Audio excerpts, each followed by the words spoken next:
আজ জাতীয় প্রেস ক্লাবের সামনে জিয়াউর রহমান সমাজ কল্যাণ পরিষদ কর্তৃক আয়োজিত প্রতিবাদ সভা অনুষ্ঠিত হয়েছে। প্রধান অতিথির উপস্থিত ছিলেন শামসুজ্জামান দুদু ও বিশেষ অতিথি ছিলেন হাবিবুর রহমান হাবিব, চেয়ারপারসনের উপদেষ্টা। সভার সভাপতিত্ব করেন এম গিয়াসউদ্দিন খোকন, জিয়াউর রহমান সমাজ কল্যাণ পরিষদের কেন্দ্রীয় কমিটির সভাপতি। উপস্থিত ছিলেন প্রকাশনা সম্পাদক মনির হোসেন ও ঢাকা মহানগরের সাংগঠনিক সম্পাদক মহসিন হোসেন।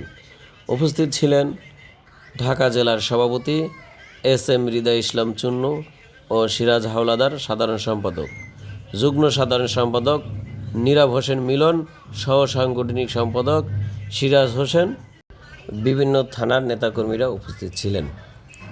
আজকের এই সভার প্রধান অতিথি শামসুজ্জামান দুদু তিনি বলেন, বিএনপির বিরুদ্ধে একটি গোষ্ঠী অপপ্রচার চালাচ্ছে, এর তীব্র নিন্দা ও প্রতিবাদ জানাই। অপপ্রচার চালিয়েছেন বিএনপির বিরুদ্ধে একটি গোষ্ঠী।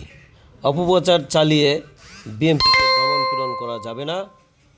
আপনারা জেনেছেন মিটফোর্ডে যে হত্যাকাণ্ডের ঘটনা ঘটিয়েছে, এটি একটি পরিকল্পিত ঘটনা এবং চাঁদার জন্য এই হত্যাকাণ্ডের ঘটনা ঘটেনি। পুলিশের থেকে বিবৃতি দিয়েছেন যে চাঁদার জন্য এই হত্যাকাণ্ডের ঘটনা ঘটেনি। আমি বলবো, যারা বিএনপির পিছনে লেগেছেন তারা আসলে ভুল করেছেন।